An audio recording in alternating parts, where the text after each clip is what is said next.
Witches. Hi, hello. Welcome back to another episode of History.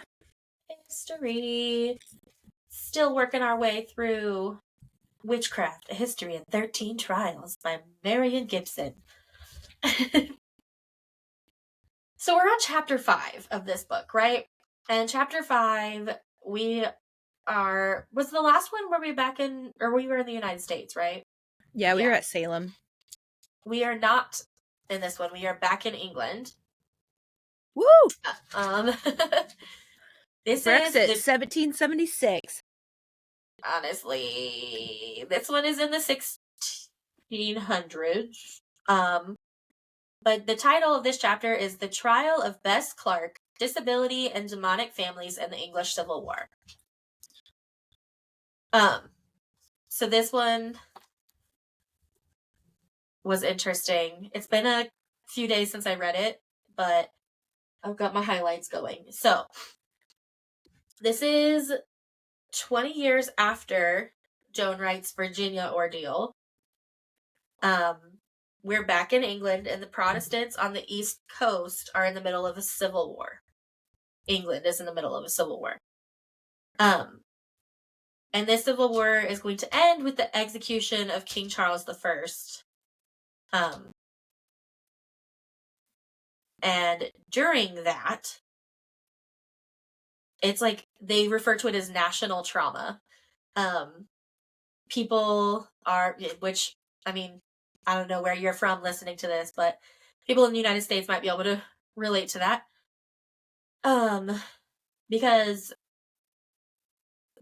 they go crazy and they hold a witch hunt because of trauma.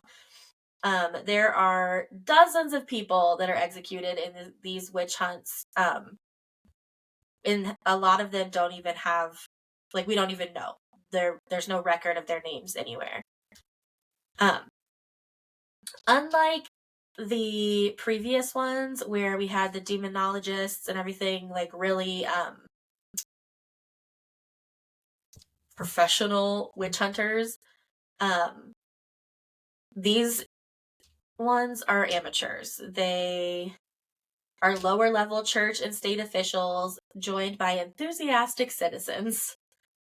So there's no, like, and let me say this with a grain of salt, there's no credibility to these witch hunters. Not that there was credibility to the witch hunters before, because they're all idiots. Volunteers. But yeah, these are not high level church members like what the fuck ever his name was earlier in the first couple that wrote the Melifornum, something like that. My words are just not my friends. To be fair, that's a really, really, like, difficult word to say. Yeah, like, if it were in front of me, I would be able to say it, but I can't think of the name of it right now. But basically, these amateur witch hunters are actually on the winning side of the Civil War but the Civil War is still going on right now. It's not, they haven't won yet. And they are also the insurgent. They're revolutionaries. So this is called a civil war, but, like, it's interesting to call it a civil war when, if they had been moving to a different land or trying to leave the country, it would be called a revolution. I don't know. It's an interesting way to say it, because these are the people that are trying to overthrow the current government. And they are also Puritans. So, in case you're not aware what a Puritan is, they are pious fundamentalist Protestants. And they don't think that the Reformation that happened, the Protestant Reformation, went far enough to get rid of the Catholic rituals. So these are the extremists. These are, for those U.S. Salem people, the Puritans that did the Salem witch trials. Quick question about the Puritans. Are the Puritans the, like, after effect of, like, when Henry VIII like left the church? Um, mm, I don't want to say yes or no because I don't know. Okay. And I I'll don't look want that up. to say the wrong thing. Yeah. Um, because this is like quite a bit later, I think, or earlier, It's only like later. 200 years, but Yeah. So it could be. That's just a couple generations. It very well could be. Um, but we're in 1645, and one of these witch hunters is the son of a clergyman. He's about 20 something years old, and his name is Matthew Hopkins. He is referred to as gullible, suggestible, easily manipulative. manipulated. um, and his suspect is a young disabled mother named Elizabeth Clarke, who will from here on be called Bess. She went by Bess. Um, she grew up in the village of Bradfield in Essex with her father Bartholomew and her mother, who was unnamed. Um, and it says across the water. So I think it's in this story, or in this instance, the water is a river. Um, Matthew grew up with his parents, James and Marie. They are both named because they were church people. He was a church person, so their names were recorded. Um, so from 1642 to 1645, the war and the battles start moving closer to where they live. Traditional forms of governmental control, like the constables, the courts, the all of that is disrupted. Um, in some places, completely stopped. It's not happening. However, just because the official government and court system is not functioning doesn't mean people stop suspecting each other. And this is where we start to get vigilante justice. Um, and they found ways to organize impromptu witch trials. Um, these trials were not overseen by legal experts. They were typically staffed by one political faction or the other. And there was a lot of groupthink happening. There's a lot Um, happening over here. I'm so sorry. it's fine. This is kind of a me-centric episode. I'm just I did talking to find you. out, though, that the Puritans are a direct result of Henry VIII leaving the church. And my favorite reason is he left the church so that he could essentially marry another woman. So Oh, it's like he wasn't being pure himself, and the Puritans no. are a direct result of him leaving the church. The Puritans are the reason, like Because you didn't said, he wanted a divorce, right? yeah, and the Catholic Church didn't believe in that. And he wanted to get X-rated with his next Yeah. wife, Anne Boleyn. If anyone's ever seen Six the Musical, Oh my gosh, I I want to see it love so Six bad. the Musical. Huh? I want to see it so bad. Oh my god, it's so good. I love it. I also really not necessarily love Henry VIII as a person. I just love the history behind Henry VIII. Yeah. So when they made a musical, I was like, oh, I'm all about it. I've So read a lot of books about him and yeah, more about his wives than him. I don't really care about him. I've read a lot of books about his wives. yeah. But just let that set in. They're persecuting people for their belief system when they're like, we don't want to be a part of the Catholic Church, thanks to a man who wanted to have sex with another woman because he was Yeah. already married. Uh so let's Yeah. continue. Yeah, it's wild. It's just so wild.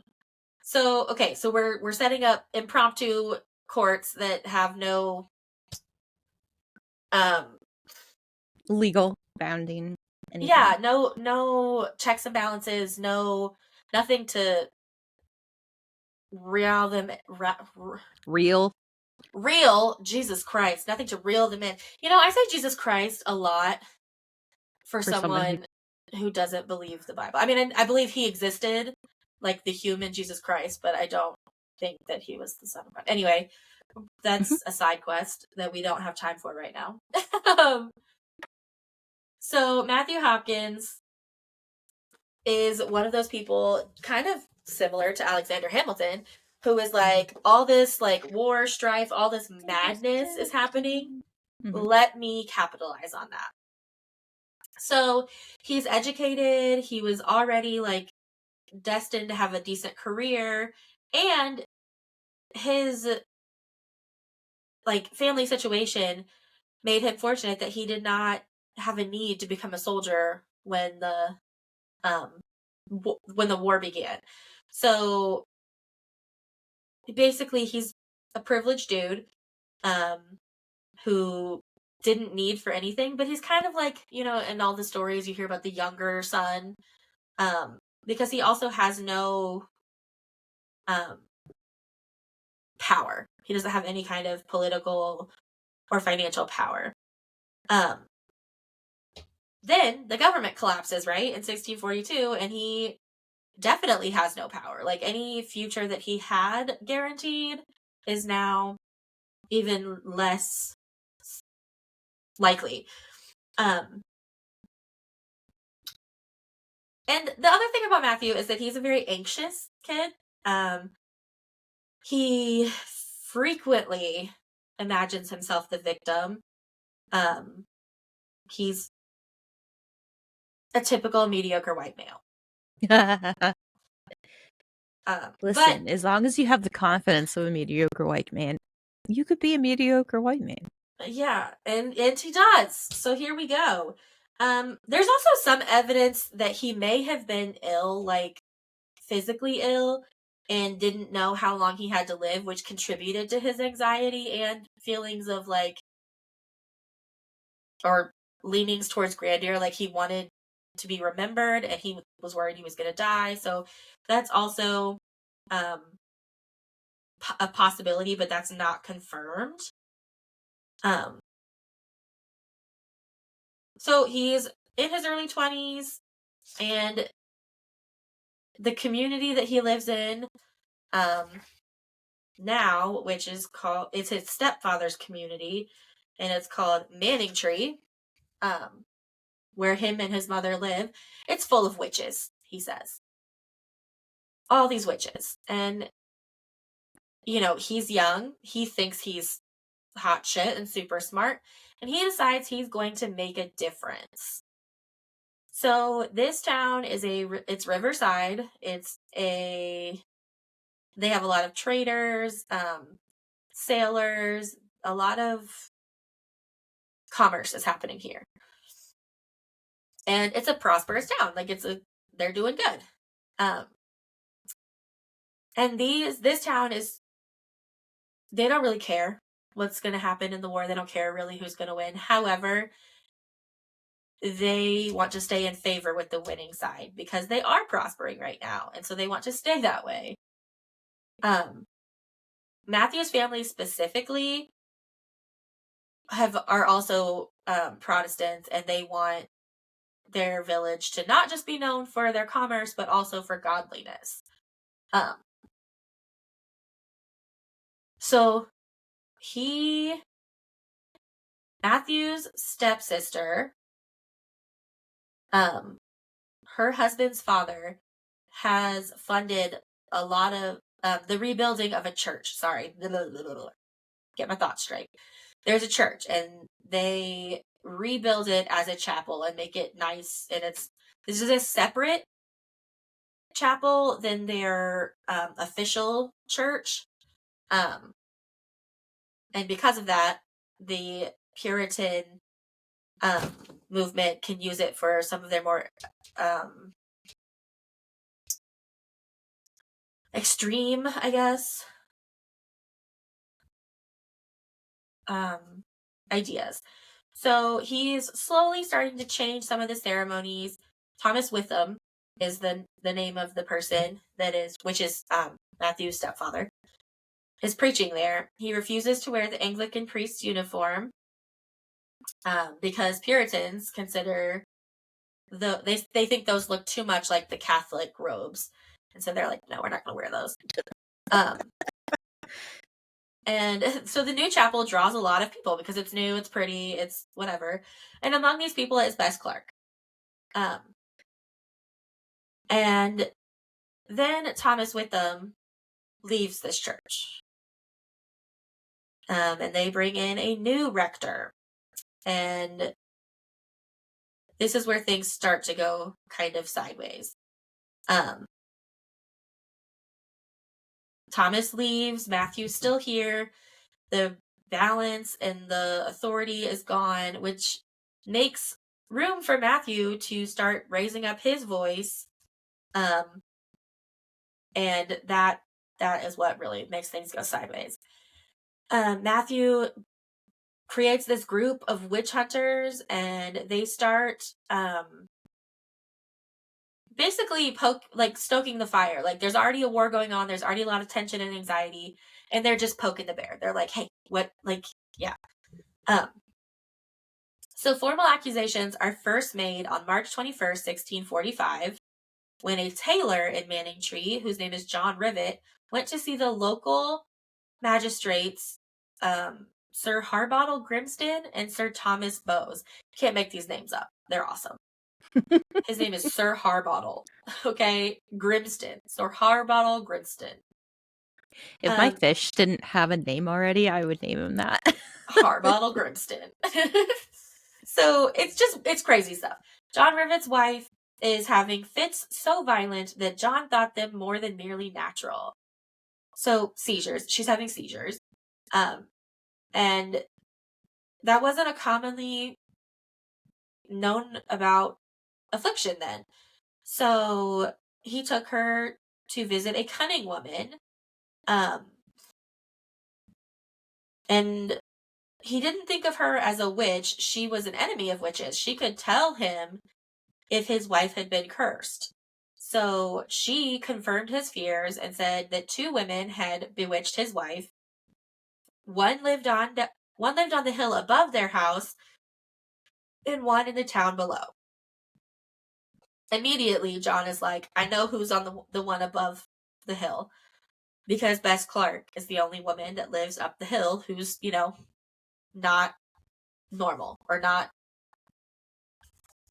normal for these times. He decides that Bess is the witch and she cursed his wife.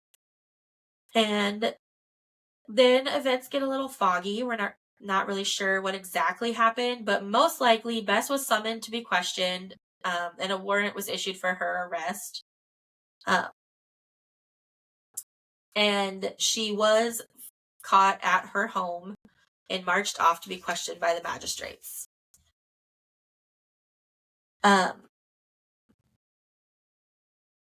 And then, so her stepsister, right, is married into the Benefield family, and they're like, ooh, she's being accused of being a witch. We're gonna disassociate ourselves with her.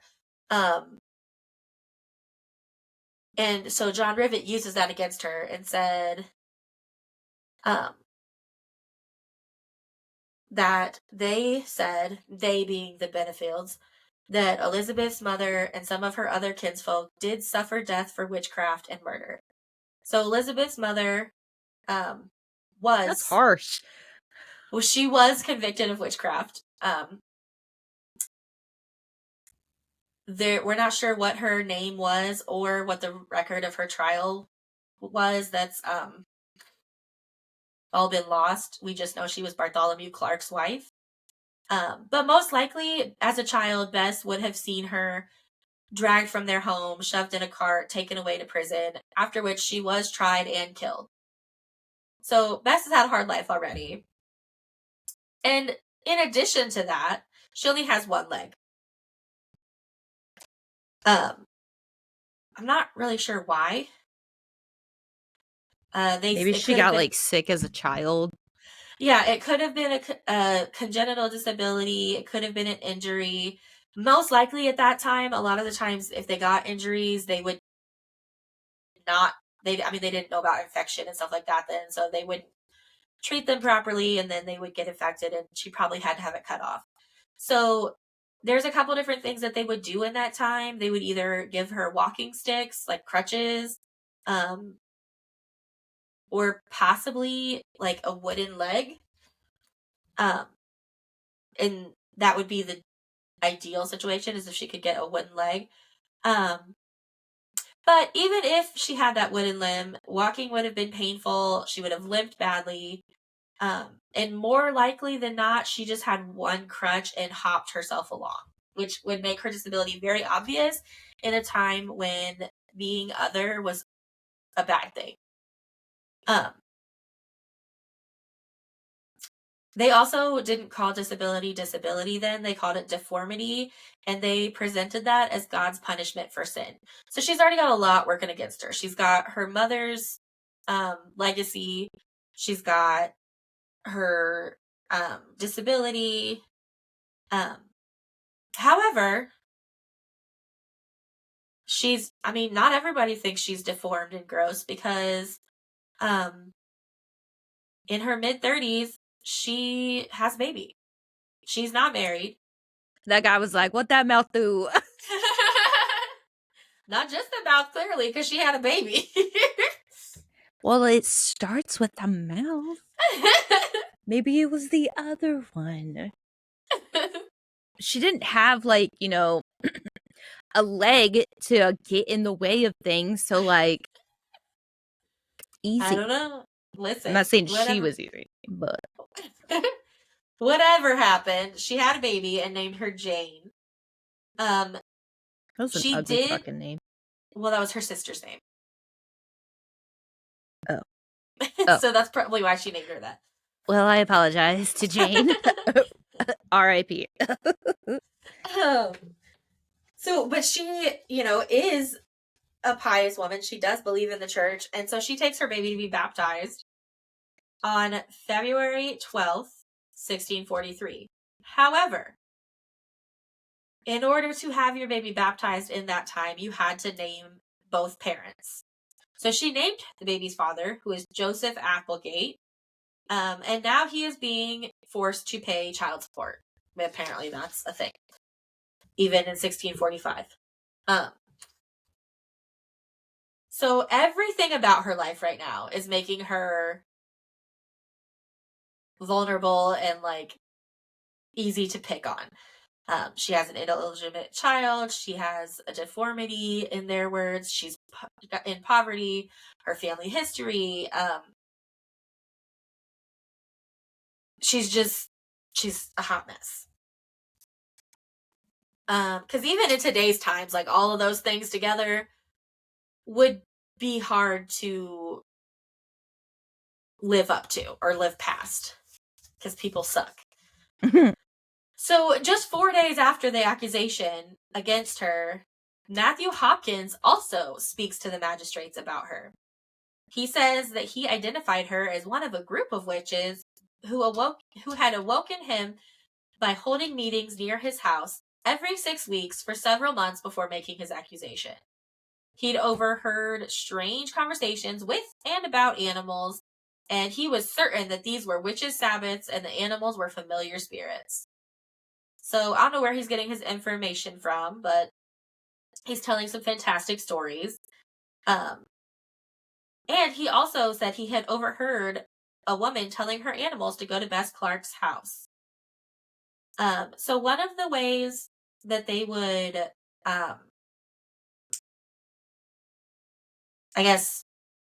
test witches is called watching.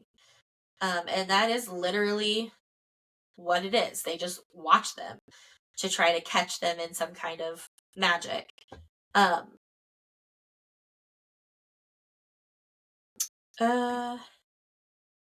So this also was they were hoping basically that her familiar would show up.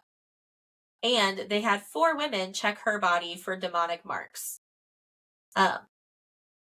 Because they thought that she had multiple familiars, the female watchers looked particularly carefully for marks made by teeth on her body. because in England at the time, familiars were thought to suck blood from the witches with whom they'd made a satanic pact. Oh. Okay. I didn't Yeah. realize that people who are just natural, like Snow Whites, Yep. was okay. Vampiric animals. So Damn. unfortunately, um, the way that they do this watching is not to just watch her going about her daily life. That's not how this works. No, they have her under intrusive surveillance. She's in, um, basically the jail, and she's also from March 21st to March 24th kept in constant motion. This was extra cruel for a one-legged person. Um, because even like think about yourself, or even like, I don't know, anybody, even like a super athletic person walking up and down a room for 3 days straight. Yeah, That's a that's terrible. lot. And she only has one leg. So it's even worse. I'd like to see you do it, sir. I'd like to Right. see you come over here and help me out. So today, like in modern times, just sleep deprivation is considered torture, let alone sleep deprivation in addition to I feel like having to sleep walk up and down. deprivation, yeah, I feel like sleep deprivation is like another form of like mental psychology like issues. Because Exactly. if you don't get enough sleep, like your mental health goes down. Yeah, it literally says in here, it disorients the victim, inducing despair and scattering thoughts. And it also can Yeah. prompt confession, and that's what happened to Bess. She's like, all So, right, well, I'm gonna die doing this anyways from exhaustion. I might as well just go ahead and die by doing this. It'll end it quicker. yep. So they walk into her cell. John Stern and Matthew walk into her cell, and she's like, "If you stay, I will show you my imps." So they're like, "Okay," and they pull up a chair and they're like, "Show us." Um, and they start asking her stupid questions like, "Will the spirits do us no harm? Um, has the devil not had use of your body?" She just starts telling them the story that she knows they want to hear. She's like, "If I tell you what you want to hear, maybe you'll let me go." So Matthew later paraphrases her and says that she said she had had carnal copulation with the devil. The devil had been her The lover for fuck does six that mean? sex. Carnal Yeah, copulation. yeah. It's just extra descriptive. But the devil had been her lover for 6 or 7 years. He came to her bed 3 or 4 times a week and says, "Bess, I must lie with you," and stays half the night. He was a proper gentleman with a lace band, meaning a lace collar. Um, and then Ooh, fancy. she also added that he was a tall, proper, black-haired gentleman. Um, but like Yo, what if one of the guys that were sitting in there, like, interrogating her was a tall I would be they like, probably "They look like were. you." They probably were, because I feel like a lot of the time under duress, when you're making up a story, you're gonna do as much truth as you can. So they Yeah. probably were. Um, "He looked like you, sir. He looked like you." exactly. So you know what? Satan betrays Bess, and he seduces her and draws her into sin. Um, and then she delivers on her promise by summoning her familiars. I, what does that mean? We don't know. Unless we accept How? that, right. So unless we're going to accept that she really did indeed call animal-shaped devils into her cell, um, we have to come up with another explanation. What we know from the records is that she made smacking noises with her mouth and beckoned with her hand, and within a quarter of an hour, there appeared an imp that looked like a dog, which was white and with some sandy spots, and seemed to be very I fat and wonder. plump with very short legs. Sounds like a corgi, is what it sounds like. It does. Um, however, Fat and plump. they it's speculated that they probably didn't actually see the familiar. They're just hearing what she says she can see, and That makes sense. relaying it that way. Yeah, they don't actually have any proof. So and this is assumed because they all give slightly different accounts of what her familiar looks like. So had she had, It's the bone carver. there you go, there you go. Had she had like a good lawyer like Helena Schuberin in the earlier chapter, she could have got that evidence thrown out of court. However, she was not allowed representation, so her accusers were free to just report whatever the fuck they wanted. They said the dog's name was Germara, and that was the first familiar to appear. And then a white cat called Holt appears. But then the other guy said that the cat came first, and then Germara came. And then once Germara vanished, he was replaced by Vinegar Tom, who was a greyhound with long legs. And it just kept going on and on and on and on and on. And they said that Bess referred to all these animals as her children. I mean, But same. even then, even though she called them her children, she said that these spirits tormented her and would never let her rest or be quiet. Who did that? So, she said that kept happening until until she agreed to kill some pigs that belonged to Richard Edwards. And she also gets charged with killing his son and a horse. And then, because of all of this happening, they're trying to get her to accuse her accomplices.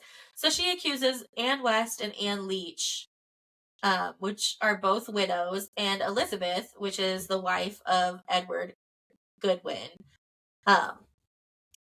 Rebecca tells them, wait, no. Who was Rebecca? Wait, what happened here? Oh, there's also Anne West's daughter is Rebecca. And Rebecca is also telling them how she knew about Satan's abilities. Her mother, and Anne Leach and Elizabeth Goodwin and Helen Clarke, were all meeting at Bess's house, and they spent time praying to their familiars. Afterwards, they read in a book, the book being Bess Clarke's, and they made several propositions to their familiars. So basically, they told their familiars that they wanted Richard Edwards' horse to unseat him on the middle bridge in Manningtree, which would have been a fatal accident if it happened. And the I'm other curious women, if they would have said something along the lines of like the familiars were actually like angels. Like if they would have been like, oh, sorry, okay. I'm thinking at this point they were like, they're on a witch hunt. Like they just want someone to accuse, and so it wouldn't have mattered what they said. They would have been like, you're trying to pervert it and blah blah blah blah blah. Yeah. The way that white men do. So that was Bess Clarke was the one that was like, I want Richard Edwards to fall off his horse in the middle of the bridge and die. The other women were a little less ambitious. They just wanted to attack pigs and cattle. Rebecca wanted to hurt her enemy, Prudence Hart, and Anne West asked that she might be freed from her enemies and have no trouble. All of this, again, was said by Rebecca. So there's no like proof that any of this was said or happened. The most likely situation is that Rebecca, who was pretty young at this time, lived among Puritans who really did hold meetings of this kind. It could have been a prayer meeting, where there would have been a book and they would have had prayers and things like that. So these might have been, Christian women who met there for a prayer circle and are now being accused of witchcraft. All of these women have their own stories about how they are they got into witchcraft and how all of this happened. And Bess Clarke and the other 4 women are sent to trial under the 1604 Witchcraft Act, which is, it's wild that was still that much later being used. So they're originally in Colchester Jail, and they are driven in guarded carts to Chelmsford, which is where this trial is going to happen. The court meets in the Market Hall on High Street. Is a 2-story gallery building where it's usually where like the farmer market is held. But this hall is open-sided, which means that the townspeople could cram inside or stand on the street outside and still be able to hear. So it's kind of like the city market downtown. Yeah, similar, it sounds like. Except I think it's 2 stories, so there's like an upstairs where people can stand and look down. Oh, okay. So the Earl of Warwick, Robert Rich, presided as the chief judge with 2 juries, a grand jury and a petty jury, totaling 36 men. But Robert is not a qualified judge. He's just a nobleman and a military commander in the Civil War. He was used to making bold decisions on the battlefield, and so he's not an expert in legal procedure. And they all are hungry for a verdict here, right? They all want blood. So, they just accept what the witnesses say as fact. The jury confers briefly, and within about 5 minutes, Bess is found guilty. Jesus. Helen That's Clarke short and sweet. Yeah, because they all wanted her to be guilty. Like, probably wouldn't have mattered what happened. She would have been held guilty. Helen Clarke was charged with killing Anne Parsley, the daughter of the Watchers. The outcome was a straight up disaster for all of the accused women. There was only one woman, Joan Rowell, who was a widow from Leigh, and she's the only one that was acquitted. Some of the accused were later pardoned, but had already died in prison from either plague or fever. Rebecca West may have survived. It's not clear. Because there was evidence against her, but she was never actually tried, and there was no verdict recorded. She was more listed as a witness. 4 women died in jail before they could even come to trial. Rose Hollibread, Joan Cooper, Elizabeth Gibson, and Mary Cook. In all, at least 36 women had been in prison. And Matthew Hopkins reported that 29 of them were sentenced to death. But John Stern thought 28 of them. So on July 18th, 1645, most of the women were walked down the lane out of Chelmsford town to the west, past the church and a row of shops, to where the gallows stood next to the field of the prehistoric burial mounds. These women had to stand in line to be killed. But insult to injury, Bess, they typically have the women climb a ladder, put the noose around their neck, and then they push the ladder over. One-legged Bess here is not able to climb a ladder. So they could not reach the rope. So they basically had to pick her up and set her up on the ladder to make it even more insulting. And then she did get hung from the neck. So lots of wild stuff. And some of those women, though, were taken from Chelmsford to Manningtree to be an example for the other villagers, and they were hung there instead. Matthew Hopkins, fortunately, dies young in the summer of 1647. Like I said earlier, he may have already been sick, but his death helped halt this witch hunt. A lot of people said that he was profiting from this witch hunt, and it was just a lot of